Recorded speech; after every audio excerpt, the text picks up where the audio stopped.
Les plaques anticorruption apposées dans les services publics de la capitale économique ce 11 juillet par la caravane anticorruption de la CONAC sont appréciées de diverses manières par les usagers du service public. D'une manière comme d'une autre, ça peut influencer la corruption.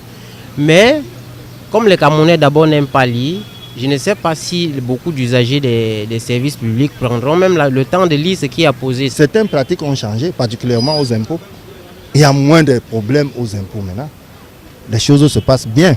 Le pays est paralysé. Qu'est-ce qu'on peut faire? Ce qu'on peut faire dans tous les milieux, que ce soit dans les services centraux, que ce soit déconcentrés, il y a toujours la corruption. Selon les statistiques de la CONAC, la région du littoral occupe le dernier rang sur le classement 2017 des régions en ce qui concerne l'implémentation des mécanismes de lutte contre la corruption.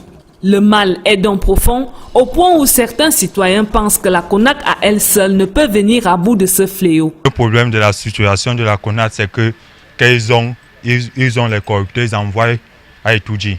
Et tant qu'Etoudji n'a pas parlé, il y a une avance. Ils doivent faire un système auquel, dès qu'il y a une corruption, ça part directement sur le procureur pour punir. La première chose qui garde notre pays, c'est l'impunité. La solution que je propose, c'est qu'on puisse mettre l'impunité en vigueur. Ça veut dire que lorsqu'on attrape quelqu'un qui est corrupteur ou qui a corrompu, il faut le radier de son travail, le radier pour donner la leçon aux autres qui sont encore là, c'est tout. Le véritable problème, c'est que quoi? Les Camerounais ont d'énormes difficultés de vie. On ne peut pas traiter un problème de corruption si les gens ne vivent pas bien. Et tant que le bien des Camerounais ne peut pas aller, ça veut dire que, quel qu'en soit les efforts du gouvernement, rien ne pourra marcher. La corruption étant une gangrène pour l'économie nationale, il est impératif que chaque Camerounais s'engage dans la lutte contre ce fléau en dénonçant tout acte de corruption au numéro vert de la CONAC, le 1517.